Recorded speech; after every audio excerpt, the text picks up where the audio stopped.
No início do século XXI, a Skynet, um programa de defesa militar, se tornou autossuficiente. Vendo a humanidade como uma ameaça à sua existência, a Skynet decidiu atacar primeiro. Os sobreviventes do ataque nuclear o chamaram de Dia do Julgamento. Eles viveram somente para encarar outro pesadelo, a guerra contra as máquinas. Para caçar e erradicar os humanos, a Skynet construiu exterminadores. Conforme a guerra crescia, os líderes da resistência humana iam ficando desesperados. Alguns acreditam que um homem tem a solução para a nossa salvação. Outros acreditam que ele é um falso profeta. Seu nome é John Connor. O ano é 2018.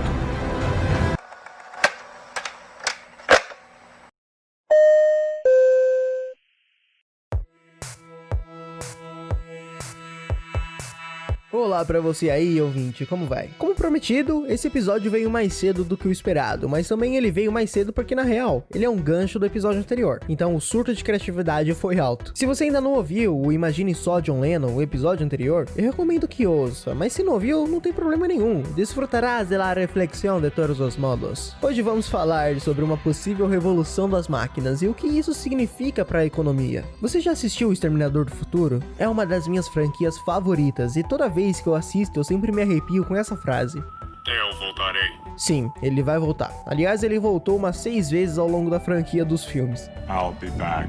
I'm back. She'll be back. I might be back. I'm back. I'm back.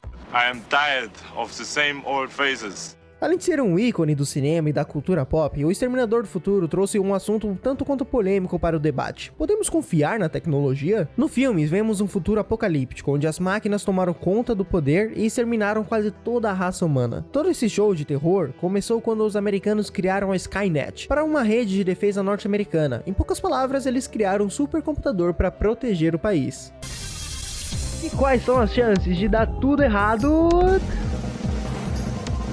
Todas. Essa mania de querer botar computador em tudo. Já avisei que vai dar merda isso. E foi exatamente isso que aconteceu. Em meados de 2011, a Skynet se tornou consciente e iniciou um bombardeio nuclear em todos os cantos do mundo. Na visão da Skynet, os próprios humanos eram uma ameaça para eles, então a solução mais lógica seria exterminar o problema e criar um mundo próspero. E depois disso tudo, o filme vira realmente uma trama de viagem no tempo. Homens bombados aparecendo do nada pelados, mulheres bombadas aparecendo do nada peladas, jaquetas de couro e óculos escuros, e o nome Connor sendo dito várias vezes no filme. E eu queria chamar a sua atenção para olhar essa situação da inteligência artificial de uma forma otimista racional. Ser um otimista racional significa acreditar que as coisas vão melhorar porque a história humana cheira progresso e prosperidade ao longo dos anos, e temos razões para ver que realmente o mundo está melhorando. Nos filmes, quando algo dá errado com a inteligência artificial, geralmente é porque ela decidiu se rebelar e formar sua própria sociedade. Mas na realidade, a inteligência artificial que temos é muito diferente. Ela não é tão inteligente para fazer essas coisas. Algo muito bem descrito pela pesquisadora Janelle Shane, onde ela diz que a inteligência artificial tem aproximadamente a capacidade de processamento de uma minhoca, ou no máximo de uma abelha. E hoje vivemos em tempos maravilhosos para a neurociência, e cada dia descobrimos algo de novo no cérebro, e vemos que nenhuma máquina chega ao pé do cérebro real. E conforme diz a pesquisadora, a inteligência artificial de hoje pode identificar pedestres nas ruas, mas não significa que ela realmente sabe o que é um pedestre. Para ela, aquilo não passa de um conjunto de linhas, texturas e afins. Ela não faz ideia do que é um ser humano. Por mais que eu queira continuar nesse assunto, temos tempo de contrato aqui, então eu recomendo que você veja a palestra que a Janelle Shane deu para TED Talk sobre uma visão mais otimista e positiva da inteligência artificial. E continuando nos trilhos desse episódio, vemos a cada dia a tecnologia evoluir cada vez mais. E mais tecnologia significa melhorias de padrões de vida, economia, sustentabilidade, mas até que ponto o avanço da tecnologia pode afetar a vida das pessoas? Por exemplo, e se criasse um sistema para terceirizar a coleta de lixo? O que em breve os robôs é que vão realizar nossa segurança pessoal. Alguns empregos não seriam afetados pela nova onda da tecnologia, mas o que fazer com os que seriam? Esse episódio é uma resposta para essa pergunta, através de uma visão otimista racional, é claro. Então sente-se e relaxe, porque vai começar a vir os fatos.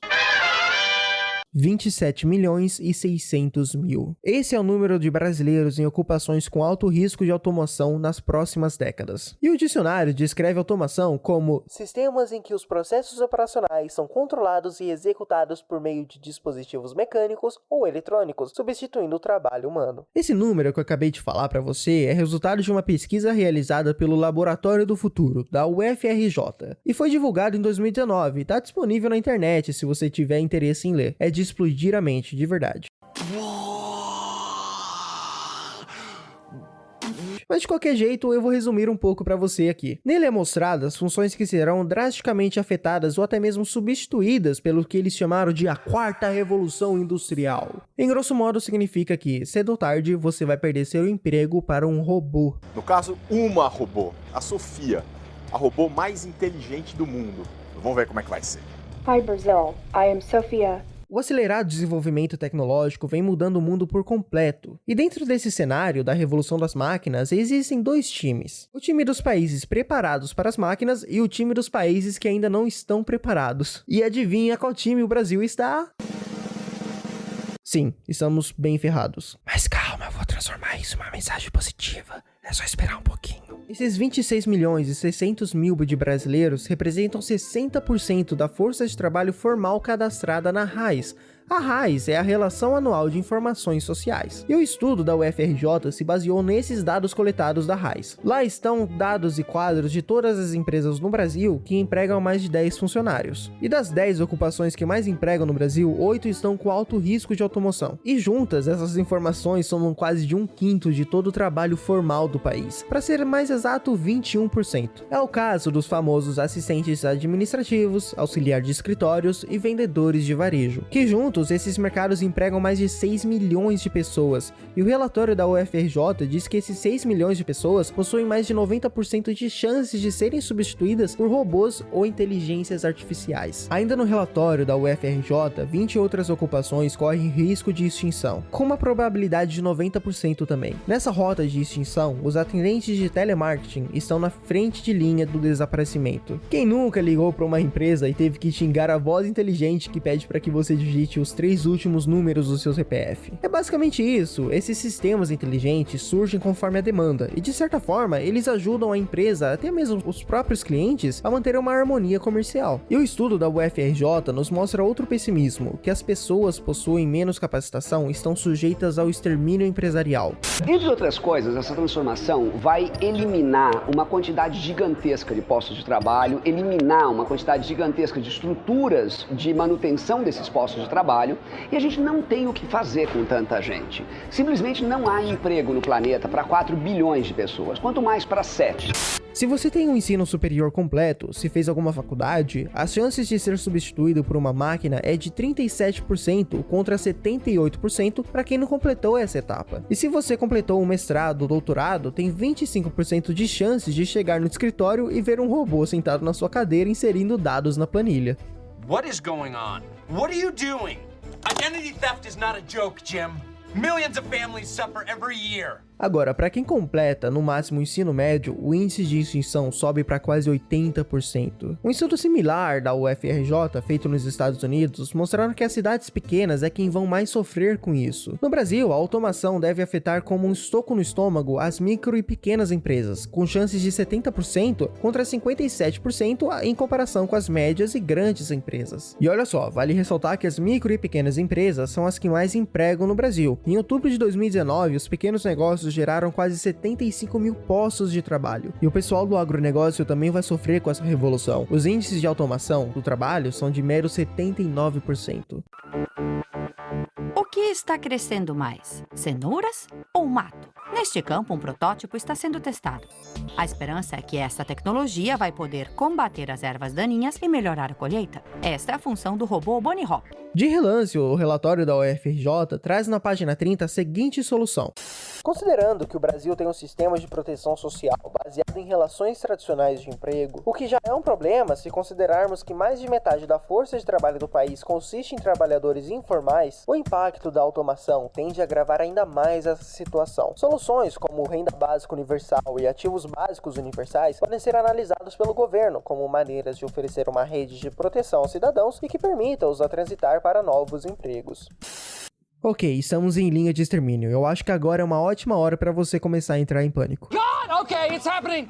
Everybody stay calm. Everybody stay calm. Stay calm. Everybody calm down. Calma, não é assim também, né? Situações como essa já assombraram profissões artesanais pelo uso das máquinas durante a Revolução Industrial. E isso não causou um apocalipse. Muito pelo contrário, por mais triste que deve ter sido na época, nas próximas décadas as máquinas trouxeram inúmeras oportunidades de emprego para todas as pessoas ao redor do mundo. Nada disso é novo e muito menos é uma surpresa para as pessoas. E como dito no episódio anterior, as coisas vão piorar se continuarmos dessa maneira. Mas observe o se. O mundo nunca continuou de uma única forma. Sempre que algo acontecia, era seguido por uma inovação de pensamento na economia e nas instituições. O negócio é que a revolução das máquinas vai chegar, querendo a gente ou não. Então, o que pode ser feito? Eu tenho uma ideia. Assim como o estudo da UFRJ, essa ideia é sobre uma renda básica universal. E se o Estado cobrisse seu estilo de vida, você ainda continuaria a trabalhar? Voltaria para a escola ou começaria uma faculdade? Ou apenas iria curtir a vida boa? O que você faria? Esse conceito de ideia se chama renda básica universal, e é uma das ideias sociais políticas mais ambiciosas do século. A partir de agora, vamos apenas chamá-la de RBU. Em poucas palavras, o sistema RBU é uma forma de distribuir a riqueza de uma sociedade e ainda poder manter intacto o livre mercado. Foi em 2017 que a RBU começou a ter uma pequena grande notoriedade na mídia, e as primeiras experiências estão em andamento ou a caminho. Muitos países ainda estão considerando a RBU como uma forma de assistência social, mas a RBU deixa muitas perguntas. Como ela funcionaria? De onde sairia esse dinheiro? Quem pagaria por ele? Isso seria uma forma de deixar as pessoas mais passivas? E quanto ao crescimento econômico, o que tem de tão bom na RBU? Hoje nós vamos falar de uma renda mínima básica universal, ou seja, quanto o Estado teria que te pagar para te manter fora da pobreza. No Brasil, uma pessoa precisaria ganhar cerca de R$ 4.200 por mês para viver em uma vida sem preocupações com contas e compras. E esse dinheiro não seria taxado, você poderia fazer o que quiser com ele. Mas é claro, hoje a gente vai imaginar um cenário fora da realidade do Brasil, onde seria possível pagar esse dinheiro para as pessoas. Mas se fosse possível, como é que seria feito? Será que as pessoas gastariam esse dinheiro em bebidas, saídas com os amigos ou em outras coisas sem ser precisamente necessárias? Um estudo feito em 2013 pelo Banco Mundial se questionou se as pessoas pobres iriam gastar o dinheiro recebido pelo Estado em bebidas e cigarros. A resposta foi não, é claro que não. O bêbado pobre é apenas um preconceito da sociedade do que uma realidade. E será que as pessoas ficariam mais preguiçosas? Será que se você ganhasse dinheiro do Estado, você ainda ia continuar a querer trabalhar ou ia procurar alguma coisa para fazer da sua vida? Um teste de RBU feito no Canadá em 1979 mostrou que cerca de 1% das pessoas que receberam auxílio pararam de trabalhar, em maioria para cuidar da família. A maioria das pessoas usaram essa renda de uma forma promissora, usaram o tempo extra para voltar a estudar e sair à procura de novos empregos. Então não, as pessoas talvez não ficariam preguiçosas. E como ficaria a inflação com a adoção de uma RBU? Os preços não iriam subir loucalmente, deixando tudo como era antes? Infelizmente, não podemos criar dinheiro através de mágica ou impressão de cédulas. Todo dinheiro de distribuição é transferido de algum lugar. A RBU está mais para um sistema de troca do que criação de algo novo, então não teríamos inflação. E de onde sairia esse dinheiro? Como poderíamos pagar essa conta bilionária? Na real, não existe uma resposta certa e exata para isso, porque depende de várias coisas, como por exemplo, o tipo de país que estamos falando, quão abastecido ele é e quais são suas riquezas. Porque assim como as pessoas, nenhum país é igual. Cada país tem seu próprio caminho para uma RBU. Um dos caminhos mais escolhidos pelos políticos seria aumentar os impostos, especialmente dos mais ricos. Aqui no Brasil, nós vemos um cenário caótico de redistribuição de renda, onde os mais ricos acabam ficando mais ricos à custa de outras coisas, e eles simplesmente usufruem disso. E alguns economistas dizem que agora seria uma bela hora para distribuir os ganhos coletivos de uma forma igualitária para manter a paz social. De acordo com um estudo recente, uma RBU poderia aumentar o PIB de um país em até 12% em 8 anos, porque mais pessoas poderiam gastar mais e teriam acesso à demanda. Mas é óbvio que uma RBU não consertaria todos os problemas da sociedade, mas poderíamos eliminar o medo, o sofrimento e o pânico que a automação dos empregos gera nas pessoas. Afinal, você ficaria muito mais confortável em saber se você perdesse seu emprego para um robô, você ainda teria o auxílio do Estado. E é de conhecimento dos mais notórios filósofos de justiça que se você dá aos cidadãos pobres melhores condições de vida, poderia ser uma tática inteligente de economia. Ganhando dinheiro, você ganha ingressos para participar da sociedade. Isso determina seu status e opções, e talvez uma RBU traria mais capacitação para as pessoas, mais qualidade de vida e acesso à cultura, lazer, saúde, conhecimento e participação na vida política. Isso impulsionaria as pessoas a ganharem melhores condições de trabalho, já que, como vimos no episódio anterior, quando você aumenta a especialização e troca, você aumenta a prosperidade e crescimento econômico. Novas tecnologias poderiam surgir se todos pudessem ter a oportunidade de estudar. Novos livros e filmes poderiam marcar gerações se todos pudessem ter condições em pagar para os estudos. Gerando novos empregos, impulsionamos as pessoas a se desafiarem, se motivarem e a se melhorarem. Se melhorarem, eu não sei se essa palavra existe, mas eu acho que no contexto desse episódio ela vale. E de certa forma, nos força a comprometer um com os outros. Muitas pessoas fazem amizades e se relacionam amorosamente no ambiente de trabalho. Nós trabalhamos para fazer amizades, para manter um status social, bem-estar e para manter nosso lugar no mundo. E para muitas pessoas, o trabalho traz um significado para a vida. Criamos o capitalismo como meio para a sobrevivência e realmente magoa ver os economistas conservadores de plantão criticando a RBU, dizendo coisas como: essa droga de socialismo não vai solucionar nada na vida. Isso só mostra que, primeiro, eles não sabem o que é socialismo, porque a RBU não está tentando suprir a propriedade privada ou extinguir as classes sociais. E eu poderia explicar para você o porquê o ser humano não daria tão bem com um sistema que tiraria suas posses em prol de um desenvolvimento melhor, mas eu gastaria munição de um episódio inteiro só falando disso. Analisar o lado biológico do ser humano me fez tirar esse extremismo de ideias e pensar de forma racional em como essa determinada ação poderá suprir as necessidades biológicas, psicológicas e sociais do ser humano. E a RBU me parece ser uma coisa muito atraente para solucionar esses problemas. É claro que precisamos ainda de muitos estudos e testes antes de colocá-la em prática, porque afinal de contas, se todos os programas de assistencialismo forem trocados por um único pagamento, isso oferece muita vantagem para o governo. Programas individuais são mais fáceis de se atacar ou cortar do que vários programas separados. Por exemplo, se um presidente gostaria de ganhar mais eleitorado, era só aumentar uma pequena fração da RBU que ele estaria sendo destaque. Os populistas poderiam tirar vantagem disso, com seus falsos discursos moralistas de acabar com a pobreza apenas para manter na alta posição social. Para a RBU funcionar de uma maneira justa e eficaz, muitas coisas precisam ser mudadas, e pode ter certeza que elas mudarão. Na minha visão, o modo de vida que estamos levando estão com os dias contados. As pessoas realmente não querem mais depender de uma fantasia fictícia, que é o dinheiro, para continuar a viver, algo que exploramos de leve no episódio 5. Mas então, seria a RBU uma forma de se levar a vida boa? Francamente, não sabemos. Como eu disse, precisamos de muito mais testes e estudos para tirar uma conclusão definitiva. Precisamos analisar qual tipo de RBU se adequaria melhor para o nosso país e o que estaríamos dispostos para abrir a mão em troca desse recurso, se é que precisaríamos renunciar a algo. O potencial da RBU é enorme. Ela pode ser um dos mais promissores modelos de eliminação da pobreza dos últimos séculos. Ela com certeza diminuiria o pânico nacional sobre a pobreza e nos permitiria viver menos preocupados com o advindo da Skynet. Hasta la vista, baby.